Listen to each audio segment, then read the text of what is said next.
Much of your financial decision making revolves around cash flow management. We're going to talk about that today.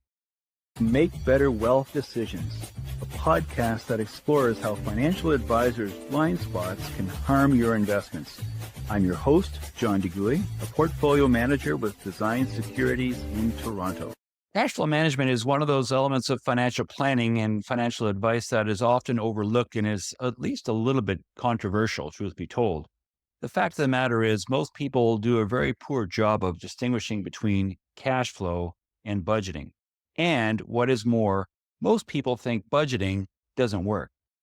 That's obviously the case because if you ask people to spend 3 months or however long to check their credit card bills and keep tabs of every single thing they spend and make sure you add it all up and tabulate it and keep track going forward, it's fool's errand that most people are not prepared to spend the time and energy doing, and most people don't see it as being particularly useful. Cash flow, on the other hand, harnesses something that we all have to deal with, and that is money in and money out. We all know what bills are going to be coming in. We all know what our income is and when it's going to be paid and what the money will be to offset that. And we can then do our timing decisions in terms of when to pay our credit card and when to buy our groceries and do whatnot based on the money coming in. This is something that actually works, unlike budgeting.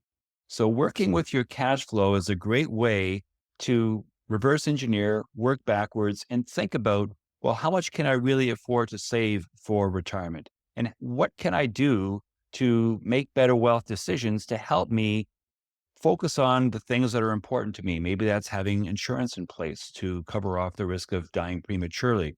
Maybe it's putting money into an RESP for kids. Maybe it's saving money for retirement. Whatever it is, if you have a good sense of what your cash flow is, and you're then able to put money aside on an ongoing regular basis based on that cash flow without having to go over and then have to fall off the wagon because you overspent this month. It's great if you can find the wherewithal to get into the swing of things and have things done oftentimes automatically so that you can have a sense of what's coming in every pay and what's going out every pay so that you can match them up, focus on your long-term goals, and work positively and purposefully to achieve them. John DeGuy is a portfolio manager with Design Securities in Toronto. The views expressed in this program are not to be construed as specific advice. It is recommended that you consult a qualified advisor before taking action. His books, The Professional Financial Advisor 4, Stand Up to the Financial Services Industry, and Bullshift are available through Amazon and in bookstores throughout Canada. You can reach John at 647-STAND-UP. That's 647-782-6387 or at jdeguy@designedsecurities.ca.